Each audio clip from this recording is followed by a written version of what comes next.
My name is Lou Noble. I've been an activist for a while now. I started being an advocate for the homeless about more than 2 years ago. I met one of my friends that was homeless, and he was actually videotaping the police confiscating people's belongings. So that's when I started getting involved. The more I got involved, the more I see how oppressive our cities have been with implementing harsh ordinance of camping and storage.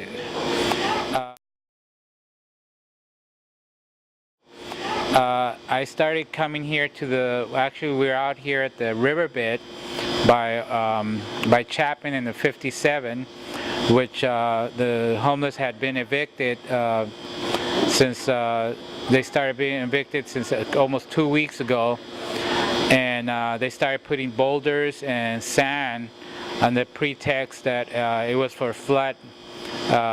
the flooding, but it was actually to get them out and for them not to return. The background on the other side, there's a lot of sand buildup. I don't know, the cost of that, what they're going to do with that sand, but they said that it's going to be for flood prevention, but that's another story. What we have seen is evicting them from where they've been for years, now has them going to the other side, which is actually the residential, well, it's not residential, it's public park where the bike riders go, bike trails. So eventually they're going to be evicted, soon from there too, with no other options than the courtyard or the armory, which is going to be closing pretty soon. The armory right now, it's on a blackout where they're not open for 4 days or so, and plus the armory is only for them to sleep at night, which in the morning they get kicked out and they're back in the streets. In Orange County, we only have one courtyard, which is a bus depot. There used to be a bus terminal, and which has been over flooded. It's been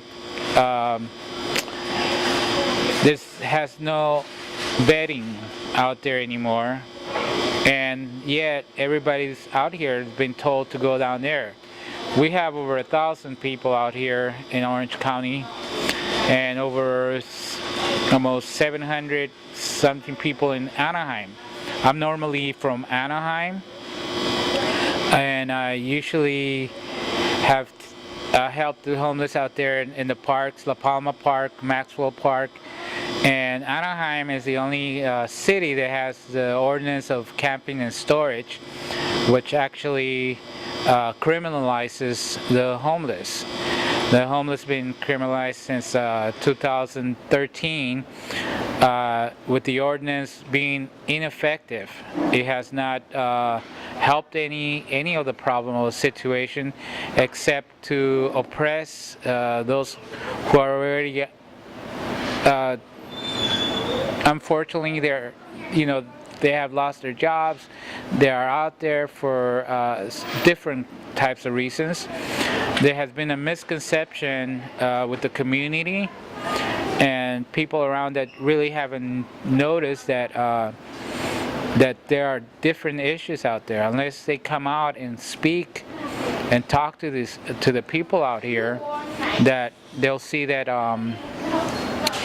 that there's different issues. There's students that are out there homeless at this point. We had a recession back in 2008, which now coming into a depression. That our city, our government, and our media never has touched the subject, but it's reality that is happening now. We have retirement baby boomers that are coming to age. They have lost their pensions, and Social Security does not pay the rent. Orange County is highest in rent, and we actually have no affordable housing. I come to see that many of our homeless communities do work, whether it's part-time or they're underpaid, which means that they can't afford a house, they can't afford an apartment. Many of our disabled are out there. There is no hot housing, even though some of them have vouchers for hot housing. There is no, they can't even use their vouchers because there is no hot housing available to them.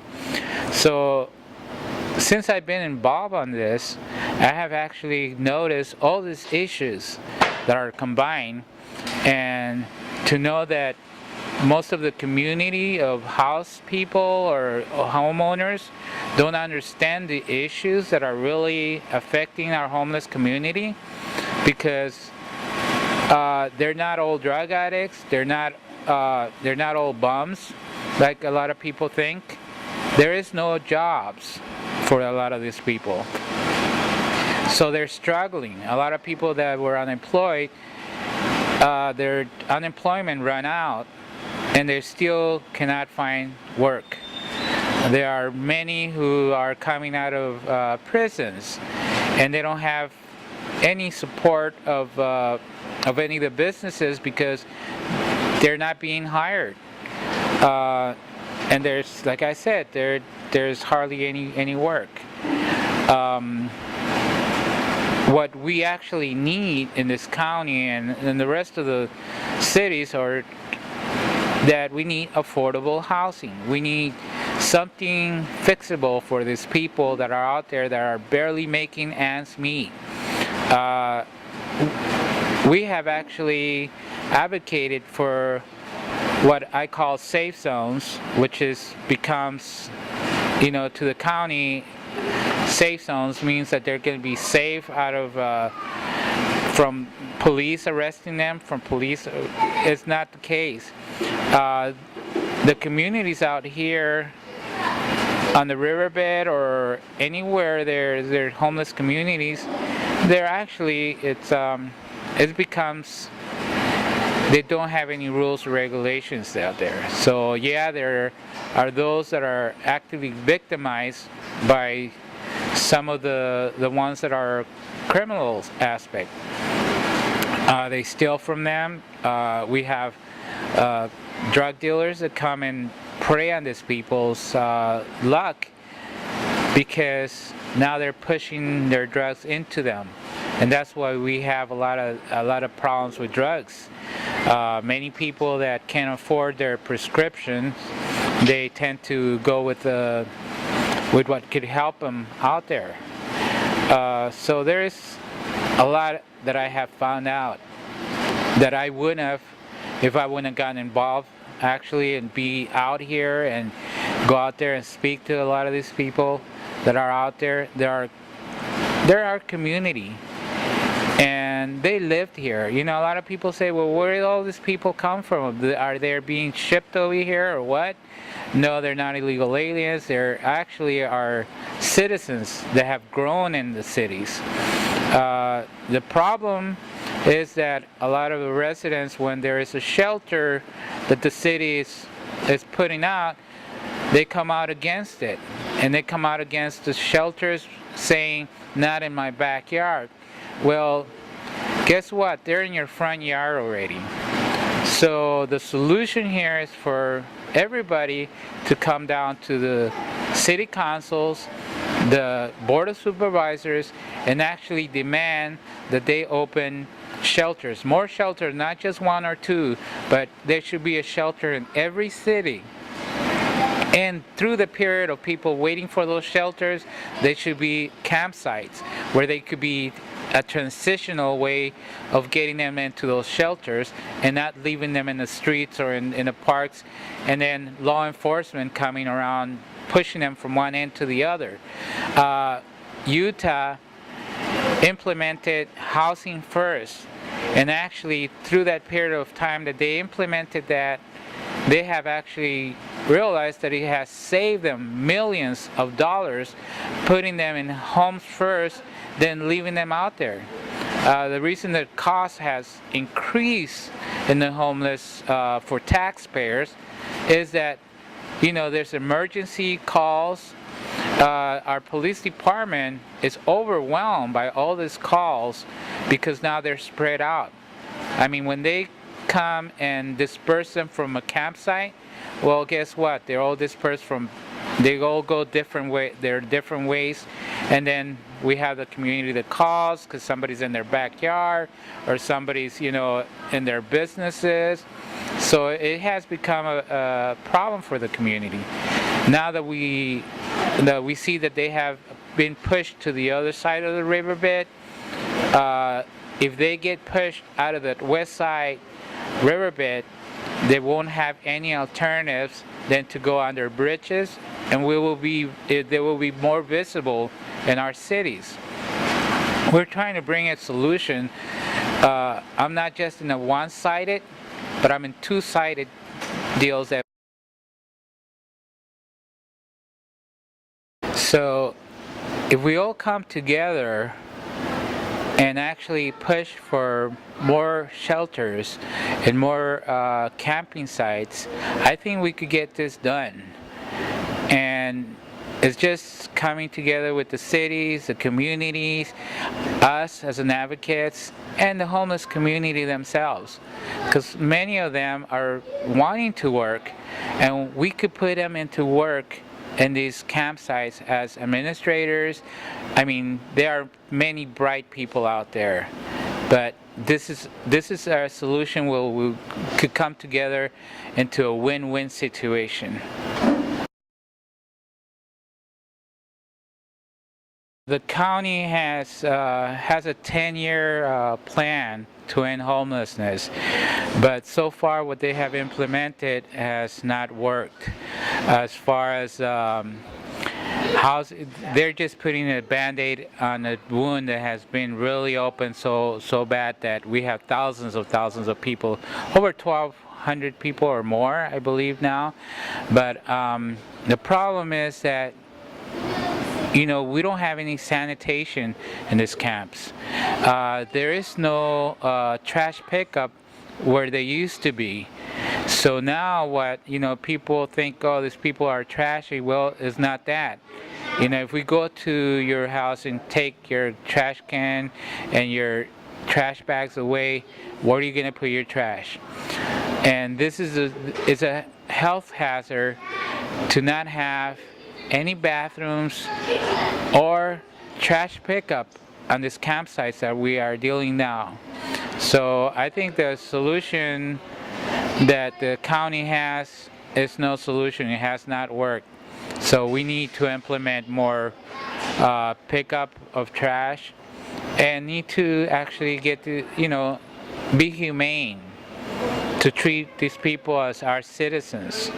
So it's, you know, that's all we need to do is come together, like I said before. Yeah, the other thing too, that we have a lot of organizations, a lot of church groups, a lot of advocates that have come out and help, and they're willing to help.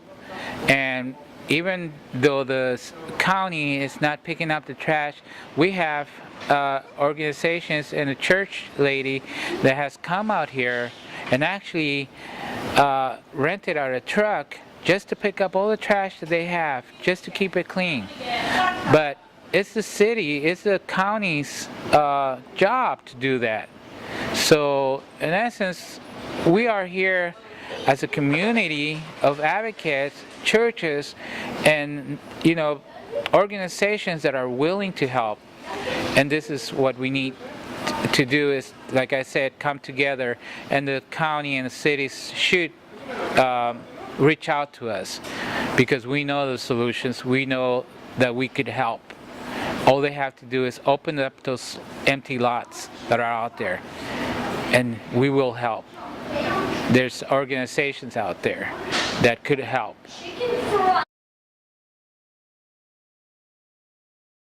Pick up trash can?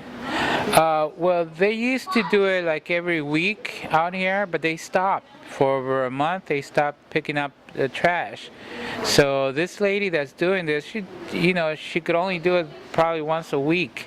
I don't know how longer she could do it, but we do. What happens out here is they don't have any. A lot of people bring food, clothing, stuff like that, but they don't understand that they do need trash bags or even trash cans to give them, so it could make it easier for them to clean up their spots. So I mean, that's a good thing to do if anybody wants to get involved. That's one of the things that it's needed the most, and I think pushing the city and the county to do what they supposed to be doing, because we pay taxes for them to do to clean up. And even though we do have this homeless community, pay taxes themselves, because they go out there, buy groceries, little money that they have, and like I said, some of them work but are living out there in these conditions. So we have to be more humane and bringing them to a conclusion that we do need to get together and not act like us versus them. This is not a class warfare that we want. This is something that upper class could actually help us do our job better by coming together with us and making this a solution that's a win-win situation. So at this point, we'll be out there by the riverbed, where we could talk to those who are out there experiencing the frustration they have, the depression. Unfortunately, we need to treat them better, and they could speak better than I would say. For me to talk regarding them, they could speak better than I could regarding their condition at this point. But I know that by experiencing what they have told me. So that's about it.